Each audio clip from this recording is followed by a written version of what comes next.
மகாராஷ்டிராவில் வாக்கு சதவீதம் உயர்ந்ததன் பின்னணியை தற்போது வரைகலை வடிவில் பார்க்கலாம். மகாராஷ்டிரா மாநிலத்தை பொறுத்தவரைக்கும் இந்த 2024 நடந்த சட்டப்பேரவை தேர்தலில் அதிக அளவு வாக்குப்பதிவு அந்த மாநிலம் சந்திச்சிருக்கு. 2024 சட்டப்பேரவை தேர்தல் வாக்குப்பதிவு பார்த்தோம்னா 65.2%. அதுவே அதற்கு முன்னாடி 1995 தான் அதிக அளவில் வாக்கு சதவீதம் பதிவாகி இருந்தது. அது 71.7%. அதுக்கு பிறகு 61 அப்படின்ற சதவீதத்தை தாண்டி இப்பதான் இந்த அளவுக்கு வாக்கு சதவீதம் அங்க பதிவாகி இருக்கு. அதே மாதிரி மக்களவை தேர்தலோட ஒப்பிடும்போது 2024 மக்களவை தேர்தலில் 61.39% வாக்குகள் பதிவாகி இருந்தது. 2019 தேர்தலில் 61.40% வாக்குகள் பதிவாகி இருந்தது.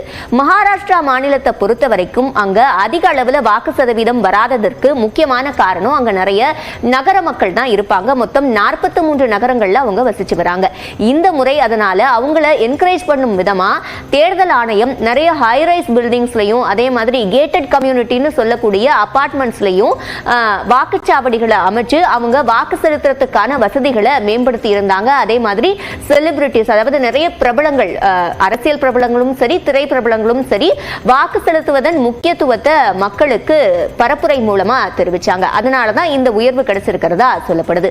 அதே மாதிரி அடுத்து நாம பார்த்தோம் அப்படின்னா வாக்கு சதவீதத்தை எட்டுவதில் இருக்கக்கூடிய சிக்கல் என்ன இருந்தது அப்படின்றத பார்த்தோம். அதுல முக்கியமானது தேசிய சராசரி. இப்ப 2024 மக்களவை தேர்தல் இருக்கு அப்படின்னு நாம பார்த்தோம்னா அங்க மட்டும் கிடையாது, அதுக்கு முன்னாடி நடந்த 2-3 தேர்தல்களையும் மக்களவை தேர்தல்களையும் சரி ஒட்டுமொத்த தேசிய சராசரி என்பதே பெரிய அளவுல சிக்கலை சந்திக்காம 66% அளவுக்கு இருந்து வந்தது. ஆனா மகாராஷ்டிரால மட்டும் அது 60, 61 அப்படின்ற நிலையில தான் இருந்து வந்தது. இப்ப இந்த சட்டப்பேரவை தேர்தலையும் சரி இந்த ஆண்டு நடைபெற்ற மக்களவை தேர்தலையும் சரி அது கொஞ்சம் முன்னேறி இருக்கு அப்படின்னு நம்ம குறிப்பிடலாம். சேலத்தைச் சேர்ந்த லாரி ஓட்டுநர் மகன் IPS ஆக தேர்வாகி உள்ளார். விவசாய குடும்பத்திலிருந்து வந்து மிக உயரிய இடத்தை பிடித்தது எப்படி பார்க்கலாம் இந்த தொகுப்பில். எவ்வளோ முயற்சி பண்ணி பார்த்தேங்க. எக்ஸாம்லாம் எழுதி பார்த்தேன், பேங்க் எக்ஸாம்லாம் எழுதி பார்த்தேன், அதெல்லாம் ஒன்றும் வேலை கிடைக்கலைங்க. இப்படி தந்தையால் முடியாததை இன்று தனையன் சாதித்துள்ளார். சேலம் மாவட்டம் ஆத்தூர் அருகே ஏத்தாப்பூர் கிராமத்தைச் சேர்ந்தவர் அறிவழகன். பிகாம் படித்த அறிவழகன் அக்காலத்திலேயே வங்கி பணிக்காக போட்டித் தேர்வுகளை எழுதியுள்ளார். எதுவும் கிளிக் ஆகாத நிலையில் லாரி ஒன்றை வாங்கி லாரி ஓட்டுநராக பணியாற்றி வந்தார். கலைவாணி என்பவரை மணந்த அறிவழகனுக்கு கார்த்திகேயன் மற்றும் விக்னேஷ் என 2 மகன்கள் பிறந்தனர். +2 தேர்வில் அதிக மதிப்பெண் பெற்றதால் கார்த்திகேயனுக்கு கோவை அரசு பொறியியல் கல்லூரியில் இடம் கிடைத்தது.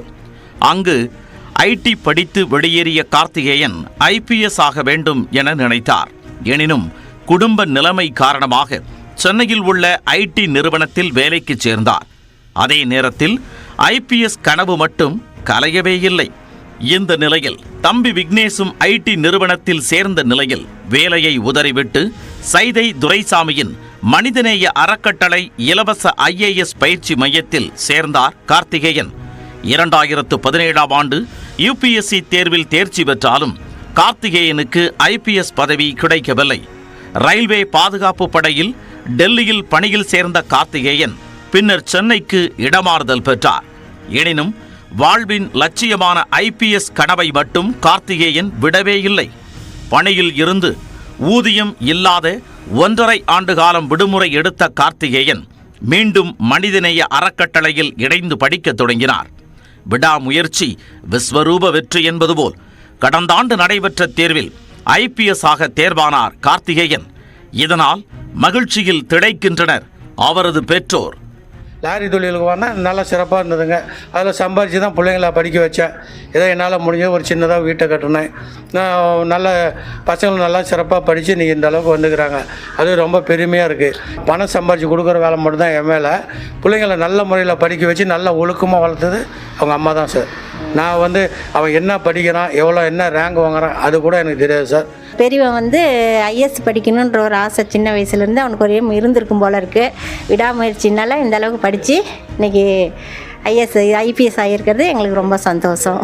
படிப்பு மற்றபடி எந்த ஒரு வெளியே சுற்றுறது, ஃப்ரெண்ட்ஸுங்களோட சேர்ந்து விளையாடுறது, டிவி பார்க்கறது, இந்த மாதிரி எந்த ஒரு இது இருக்காது. ஸ்கூல் போயிட்டு வந்தால் ஸ்கூல் இதை ஒர்க்கு முடிச்சுட்டு வந்து வீட்டில் என்ன ஸ்கூல் ஹோம்ஒர்க்கா என்ன இருக்குன்னு அதை முடிச்சுட்டு வீட்டில் இருப்பார். மற்றபடி வெளியே எங்கேயும் போக மாட்டாருங்க.